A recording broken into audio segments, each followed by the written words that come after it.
Акын Майрамкан Абылкасымова кыргыз адабиятына 60-жылдары келген муундун өкүлү. Тактап айтканда 1961-жылы космикалык доор башталганда анын Кичинекей досторго аттуу туңгуч китеби адабияттын астанасына жол салган. Анын поэзиясында мекен, сүйүү, аялдар темасы бөтөнчө бир үн менен жаңырганын замандаштары кеп кылууда.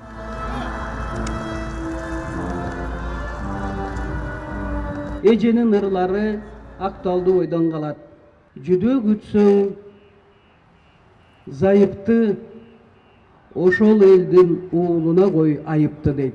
Көрдүңөрбү кандай таамай айтылган, болгон эле эки сап.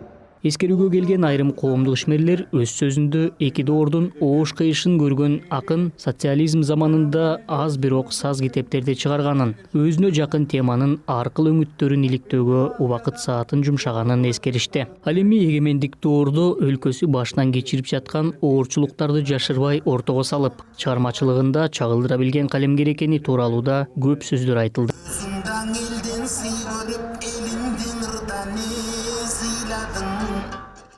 Душманыма таштай катуу турамын, күнөө кылбайм, чөгөлөбөйм эчкимге. Сен барыңдан мен ошондой ата журт, сен жок күнгө тирүү бойдон жеткирбе. Абылкасымова СССР доорунда союздук аренада кыздар поэзиясынын өкүлү катары жалгыз Ленин комсомолу сыйлыгынын лауреаты болгон. Ал поэзия жазуу менен гана чектелбей, драматургия жанрына да кайрылган. Анын Атаке Баатыр драмасы 2004-жылы Кыргыз мамлекеттик академиялык драма театрында коюлган. Үшүк деген бир китеби чыкты акыркы жылдарычы, эстер тарагандан кийин. Ошондо эже башкачараак жазып калды, баягы адам поэзия өзү кишинин жеке ички эмеси болот да, толкуну ички сезимдерин жазыш керек да киши. Анан ошол жака көбүрөөк ооп, анан ошо өзүнө үңүлүп карай баштаган кез эле да. Анан ошол Үшүк деген китеби абдан жакшы чыкты менин оюмча. Акыркы мезгилдерде тарыхка көз чаптырып, кыргыз эли өткөндө кандай жашады, эми кандай болот деген келечек маанайды жаркын көрсөтүп, ошол Атаке Баатырдын айланасында бул өзүнүн жашоо турмушун, кыргыз элинин жашоо турмушун чечмелеп берди. Эл акыны Акбар Рыскулов Майрамкан Абылкасымова менен жакын чыгармачыл алакада болгон калемдештеринин бири. Ал Абылкасымованы адабияттын айрым чектеринен чыккан талант экенин белгилеп, эгемендик доордо жазган китептери терең талданышы керек деген пикирде. Мына Ала Тоодон, Азиядан Европага чейин таанылды. Мунун сыры албетте эмгекчилдигинде, анан өзүнүн эр мүнөзүндө дагы турат. Анткени ал классик акын жазуучулар менен өзүн тең ата тута билди. Ошолор менен карым катнашта болду. Кээде айта калчу эле, мен чындыкты айтсам келет го. Чынында айтчы себеп чоң.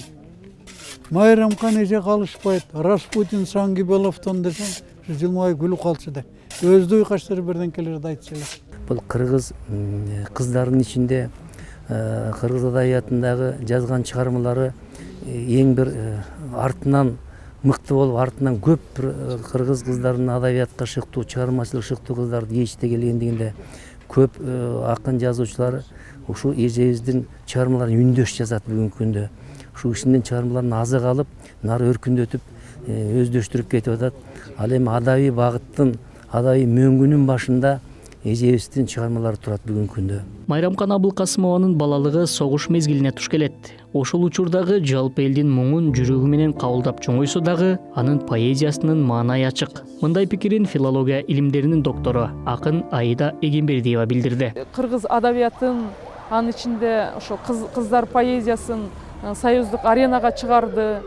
Негизи азыр биз же бизден кийинкилер колубузга такыр калем кармабай койгон күндө дагы ушул Майрамкан Абылкасымованын поэзиясынын жарыгы бир топ жылдарга, кылымдарга жетет. Ушул нерсени айтып коюшубуз керек.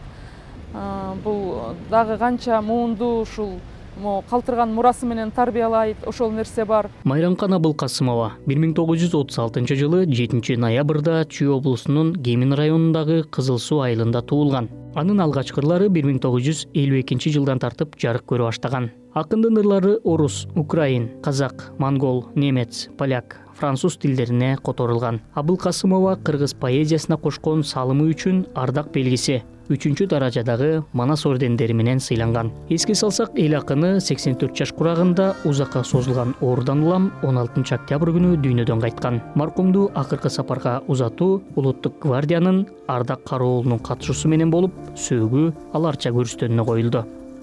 Максат Жангазиев, Нурлан Бейшебаев, Азаттык, Бишкек.